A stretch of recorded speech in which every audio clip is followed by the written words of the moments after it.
We read in the parsha how Yisro, Moshe Rabbeinu's father-in-law, he says to Moshe Rabbeinu, he's leaving, he's going back to his birthplace, his country, and Moshe begs him, he says, Al not tazov, please don't leave us. You were an illumination for our eyes, you advised us, and so on and so forth. He says, I'm going back. So over here, the Ohr HaChaim HaKodesh cites a Chazal that it's a Mechilta, that when it says, Vayishlach Moshe es Chosno, he sent him off. What does he mean he sent him off?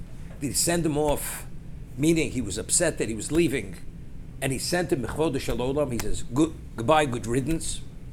Or he sent him off because he was going back for good reason, although initially he had asked him to stay, because he wanted to convert his family and his countrymen to monotheism.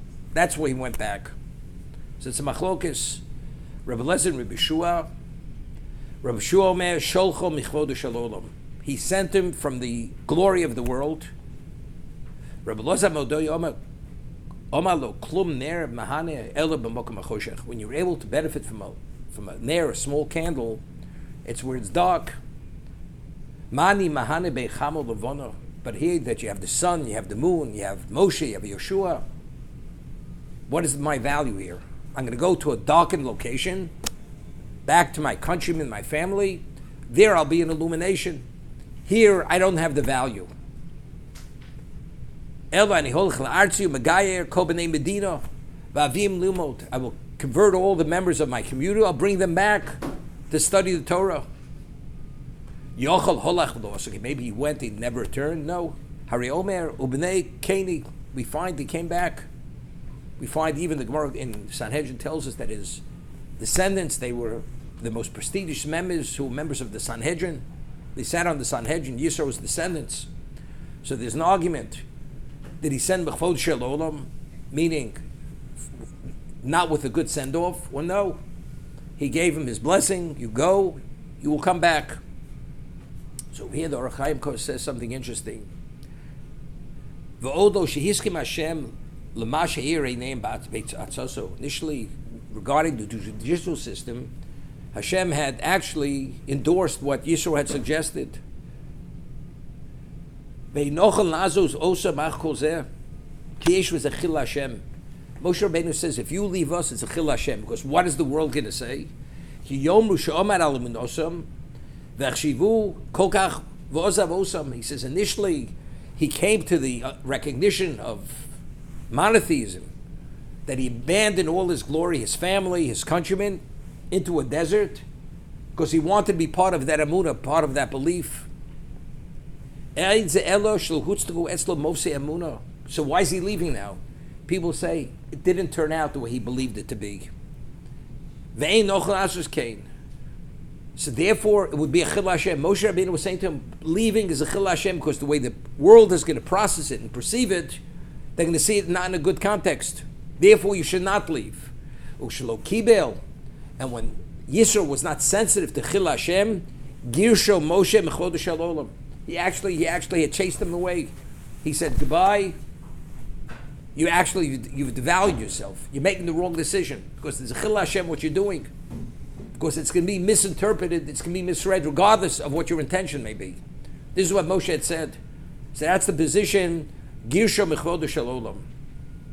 We find that by the Mishkan, Moshe Rabbeinu says, we need these materials, gold, silver, copper, and all the other materials. And it says within a day, they brought sufficiently, even beyond that. There was excess. And Moshe sent that word in the camp. He says, stop bringing. Enough. So we see the tremendous generosity of Klal Yisrael. That here they're giving something of such great value, precious metals, dyes, cloth, quality of wool. Open-handed, just giving it. Tremendous. Schus. So the Midrash tells us, what is it analogous to? There was this person who lived in the community, and all the Rabbonim And all Talmidei Chachamim came to town. He lived in a mansion. He hosted them like royalty. His Kavod Torah, the way he acknowledged and revered Torah, the way through his hospitality, is one of a kind. And this was going on for 20 years. After 20 years, who comes to the community? The Pope, the priest, the head priest. And he offers him the identical accommodation. So now when that happens, retroactively it's revealed, it's not because he esteemed Torah, but he esteems and reveres members of the cloth. Whoever represents the cloth, it could be whatever it is, he offers that level of hospitality. So therefore, this immediately deflates everything that we had believed to be. Here, Klal shall give to the Mishkan.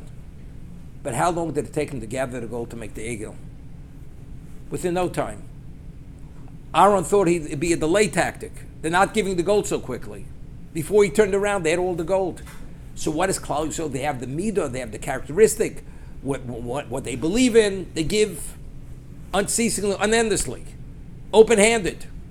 So now when they gave for the Mishkan, you know something? It doesn't really show much. Because if they could give for the devil with such intensity and generosity, so now they give to Kedusha. That's the midah. The midah is, the Jew gives, he gives. The Jew supports the liberal cause, he supports the other cause. So it's something inborn in the Jew that he gives, because he does. So that immediately detracts and deflates what our special characteristic is. That's what it is. And that's the medrash over there. Similarly here, initially you abandoned your glory, you came everything. Mashmu shamu bo. Kriyas Yamsu b'chemes Amalek. So if that's the case, why are you leaving? People say, it didn't turn out to be the way he thought it was. That itself is the Chil Hashem. He's the Kohen Midjan, he's the high priest of Midjan, he gave it all up. All of a sudden he's gone back. And so again, we see from here that even though your intent may be proper and what you believe it to be, but if the world processes it differently, that itself could be a Chil Hashem.